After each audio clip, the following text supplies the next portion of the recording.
Good afternoon, everyone.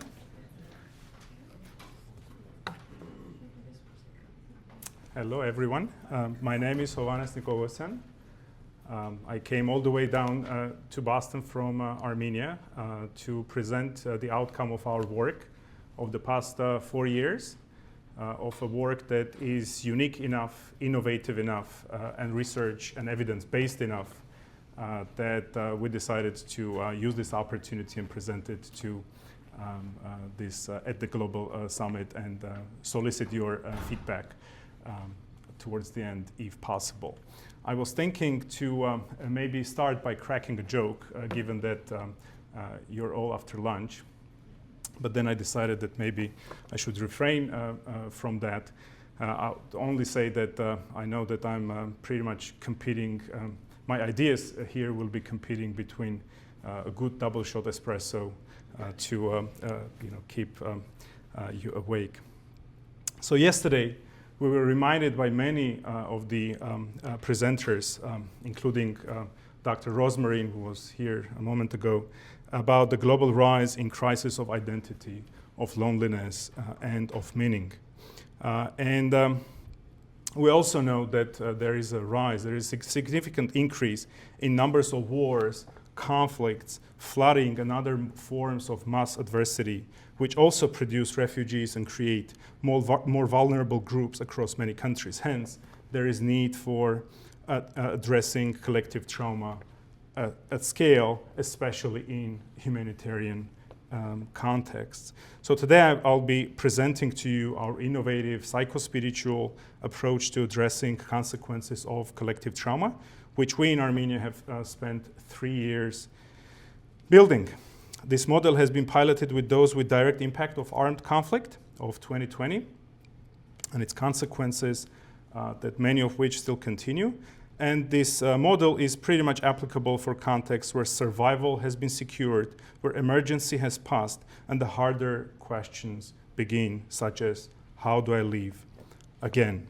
So this question is the foundation of psychospiritual approach that we have developed to answer. It is evidence-based.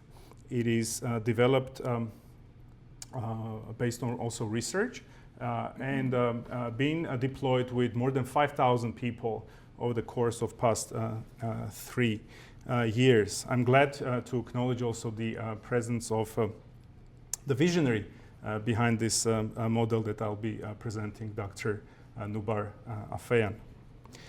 There is no shortage of MHPSS programs in the world, including many that are certified by WHO, which address the needs of vulnerable groups in post-war settings. They're good, but they help people to only survive, not going further. What happens after survival, when emergency has passed and the harder questions begin, is still largely unknown territory for the field, which is why we have tasked ourselves to develop this replicable, scalable, and teachable method that rooted in Armenian experience of survival, revival, post-genocide over the past 100 years, but not only. We made sure to also make it culturally adaptable to non-Armenian, obviously, international contexts. Before moving forward, let me cite a quick story.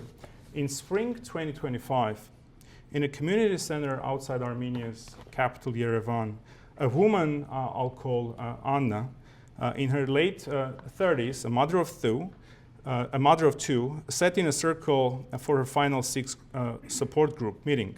She had lost her home in Nagorno-Karabakh in September 2023 and lost her brother on the battlefield 3 years before that. For most of the program, she had spoken very little, only when prompted. On that 6th session, she said one sentence that our facilitators took a note of. I think I'm ready to plant a garden again. That sentence is what our work is built to achieve. Not in the time of crisis, the moment, but at the moment after. In the next 20 minutes, I'll walk you through our evidence-informed and already deployed program built to address that challenge. How do I live again? The first layer we have called chosen revival. And I'm sorry that the screen is smaller than I had anticipated, but I'll walk you through those texts in my presentation. Some traditions, as I'm sure you're aware, in trauma recovery focus on what has been called the chosen trauma, the wound that becomes identity. Our commitment runs in the other direction. We work with what we're calling chosen revival, a path anchored in a desired future and an evolving identity. This exactly has been the vision of our founder, Dr. Afeyan, following the war in Nagorno-Karabakh and after effects of COVID-19 pandemic. Both happened in 2020, when we aspired to translate this Armenian endurance into a structured and authentic post-traumatic program. A chosen revival is not a denial of trauma, which is interesting and important to underline, or what has happened, but a decision about which direction to face after trauma. Chosen revival has emerged as the Armenian, what we call DNA, of the psycho-spiritual approach. Following years of research, including jointly with our international partners elsewhere in UK, in Czech Republic, Russia, all the way to Australia, we have made a deliberate choice to engage cultural memory as a resource for revival rather than as a record of suffering. This is the central methodological commitment of the model that we have built. The landscape where we are aiming our program to work aims in the direction where diagnostic languages do not fit very neatly. One thing that is shattered for an individual in post-war, post-genocide, or other mass survival mode contexts is the very capacity to imagine a future, any future. Imagination itself has collapsed. Future orientation has also collapsed. The time horizon for many of those in this context ends the next day or the next hour or even worse. So the second layer of the method translates the Armenian lived legacy of survival and revival into a conceptual frame designed to rebuild that exact capacity, which on its own is a workable intervention to reduce trauma symptoms and allow the person to live again. It rests on two ideas, both of which I understand have long been, over the past 3 decades, the foundation of a fellow Boston venture, Flagship Pioneering, known for many paradigm-shifting biotech companies that have been created from there, including one that I'm sure everyone knows and can relate to, Moderna. These two ideas are central, and the order between them matters. The first one is what we call leap of faith here. The choice to believe without proof that an exit from the present hardship is possible. Let me dwell on that phrase, really. The choice to believe without proof is the very definition of faith. And the leap we're talking about is not about leaping into emptiness. It is leaping into a continuity already populated by those who endured and revived before. The traumatized person in this frame does not leap alone. They leap into the company of others they know, they can relate to, that altogether frame as their collective past, their usable past, as historians call in their field. Which is why we say that cultural memory in this method is not about nostalgia. It is evidence. Evidence that the leap others have made before can be made again by you, who you identify with. Exactly because of the above considerations, our nonprofit has been established in close collaboration and cooperation with the Armenian Apostolic Church and by the blessing of its Supreme Patriarch, which is the longest living Armenian institution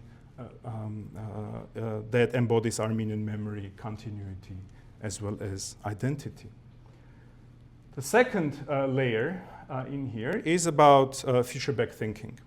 Rather than extrapolating forward from present hardship, which only deepens despair, the person imagines a future worth living for and works backwards from it. The envisioned future becomes both a compass and a motivation in present. These are not abstract promises, I want to underline. They are not sugarcoating the reality. In carefully facilitated group settings, participants come to recognize themselves as representatives of this lineage of survivors, people whose extended families across generations have endured and revived before. What that lineage did once, they can do again. The leap and the future back move together. They give this Armenian habit of chosen revival its structured therapeutic logic in our program.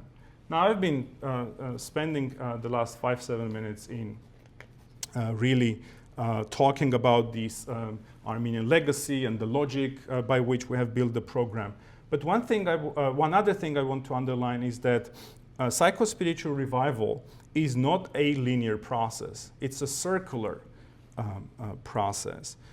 Let me show you the program itself on this slide and explain how a person is moving along this journey in group settings, community-anchored frameworks facilitated by our trained experts, mainly psychologists and social workers. Let me start from the left. The goals of the intervention here. Therefore, but let me speak about the fourth lastly. Coherence is about the capacity to hold a fractured life as a continuous story. When trauma hits, obviously, our life stories, or stories in general, they break up. The person before becomes hard to reconcile with the person after. So this trauma has shattered the life and created this, very deep division. So coherence is the work of stitching that back together, not by erasing rupture, but by holding it inside a larger story that still belongs to one life. The next one we aim at really shifting for the individuals is personal agency. Personal agency is the capacity, in our case, to author one's own path rather than be authored by what has happened. Collective trauma is, by definition, obviously, something that happens to people. Agency is the slow recovery of the felt sense that one is still the author and owner of their own life, not the object of that life.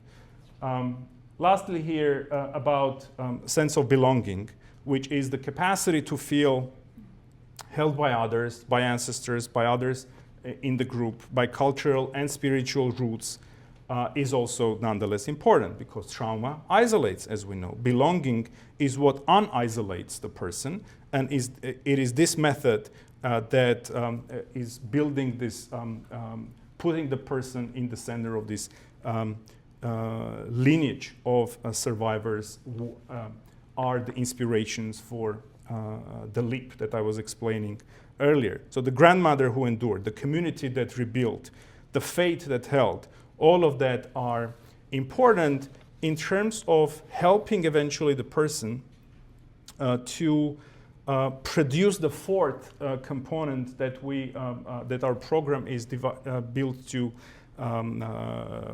inflict this change in terms of future orientation. The capacity to commit to an imagined future before is being achievable because of and after all these three capacities are recovered. So future orientation is not the add-on the other three layers. It emerges from them. You cannot ask a person to leap toward a future they cannot imagine. And they cannot imagine one until they have a coherent story, a felt sense of agency, and a place to belong to and to belong from. Now, how does the program really work? We have built a 3-month in total duration program that helps the individuals to progress in this journey based on their the gravity of their trauma symptoms in the beginning measured by the PCL5 PTSD test. The first stage of the process is what we call Revive, a 6-week structured, facilitated small group journey, 12 people or fewer in participants. This is where the agency and coherence are being rebuilt. Participants can make sense of disrupted experience and reconnect with their strengths. By the end of the 6-week phase, a participant can say something like, my life can make sense. Again, this is not a small thing, really. For someone in deep collective trauma, the moment that can say, my life can make sense, again, is the moment that this vaccine, let me call it, has actually begun to work. The second stage is a weekend program where people are being supported by the facilitators to reclaim their strength. A 2-day intensive workshop, up to 30 people participating in total, is where the agency is being activated, where spiritual values and cultural memory are brought to bear, and where the group co-creates what we call collective resilience story, a shared narrative of endurance and revival, authored together, committed together, and owned together.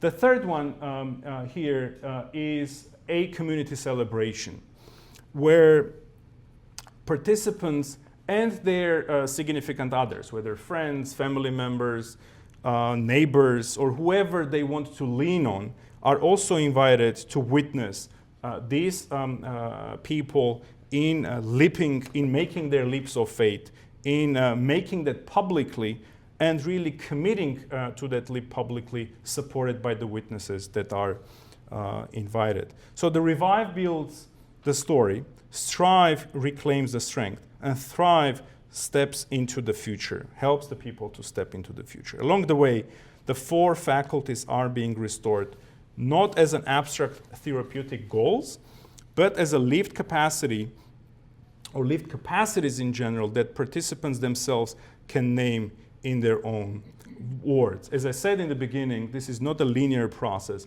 but a circular one, where each one of the participants, walks the speed of their choosing. Between November 24 and March 25, we ran a mixed methods evaluation of the program with 236 participants, measured at 3 time points, before, after, and 6 months on, with triangulated results using 5 different data points on each participant. Some of the data is on the slide, and later on I will share also the impact evaluation report. But the one thing, in the interest of time, that I have to identify over here, that of the 80 participants who completed the full cycle of the program, we were able to assess 52 on the PCL5 scale, this PTSD test, as I referred to earlier. At the baseline, this cohort showed medium to high PTSD symptoms. Immediately after the program, the symptoms have reduced. And critically, at the 6-month follow-up, those reductions were sustained. 81% of these 52 participants sustained their post-traumatic revival 6 months on. We are holding this data very valuable, very important, but I also have to underline that this is early stage in our research and work. And in the fall 2026, we'll be partnering with the McGill University to do an RCT of our program to produce even more solid evidence on the impact and develop the program even further. One thing that I will just bypass, which is unfortunate in itself, given the value of it, is the psychospiritual assessment tool that we have created, which measures all these 4 agencies or faculties or capacities that I was talking to earlier, where, by the way, have gamified that on our website, making it easier for people to take the test, which is valuable, especially in contexts where there is a lot of cultural stigma and people generally do not like talking to mental health experts or making it public that they need a mental health expert. Very briefly, again, going back to participants, some feedbacks that we have anonymously been collecting all along the way. This one on the top is the one that every time I read, I mean, it's very, very emotional. One female participant, 45 years old, was quoting her own son one day after she got back home after our program with what you see on the screen. Apparently, big behavioral modification, as you can imagine, that has happened to them. And these are various quotes that people themselves have been talking about their own behavioral modifications. One man told us, again in the early 40s, who has participated in the war, has told us and was seeking endorsement really from the group that I danced yesterday at a party, something I haven't done for years. Ending in less than 1 minute, these are three key takeaways that I want you to maybe stay with at the end of my presentation. Most important part is really the one that we consider being innovative and relevant and also culturally possible to be applicable in cross cultural contexts, is that this chosen revival concept can be really implemented in context in any of the communities where there is usable past to be injected into the program and help people benefit this. There are three modes of partnership, apart from any feedback that I'm happy to gather in the corridor after this session, that we're thinking of in terms of program implementation in your context, whether in your home country or other countries that you're working in. But also one thing that is not mentioned here in terms of collaborating in improving our research together for our benefit and your benefit respectively. And here are the QR codes for the handout for this presentation in case you want to download it, and the leaflet for our work, again, if you are interested in. But if you email me, I'm happy to share both and collaborate as much as possible. Thank you.